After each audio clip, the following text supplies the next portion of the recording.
السلام عليكم ورحمة الله تعالى وبركاته متتبعينا الكرام. مرحبا بكم معنا في فيديو جديد. اليوم جينا نتكلموا على الملون الغذائي O120 اللي كيستخرجوه من الحشرة القرمزية هنايا في إسبانيا، معروفة باسم لاكوتشينيا ديال كارمين. هاد الحشرة القرمزية نوع من الطفيليات الصغيرة كتلتصق بالصبار وكتعتبر كأحد مصادر تغذيتها، وكتعتبر الإناث ديال هاد الحشرة هي المصدر اللون القرمزي.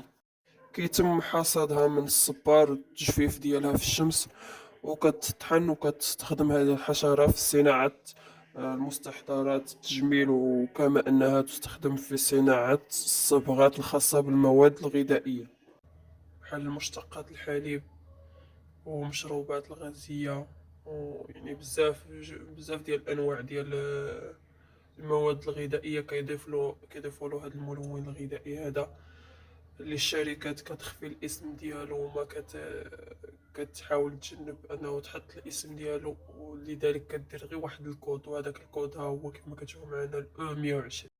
هاد الدانون ديال الفريز كله غتلقاو فيه هاد الكود الاو 120، او لا غتلقاوها بالاسم ديالها ديال كولورانتي كارمينيس، بحال هاد دانون هذا ديال الدراري الصغار، حيت ماشي هذاك اللون اللي كان كيحسب لنا الاحمر راه ديال الفريز، ولكن لا، راه كيضيفوا هذا الملون الغذائي باش كيعطي داك اللون الاحمر.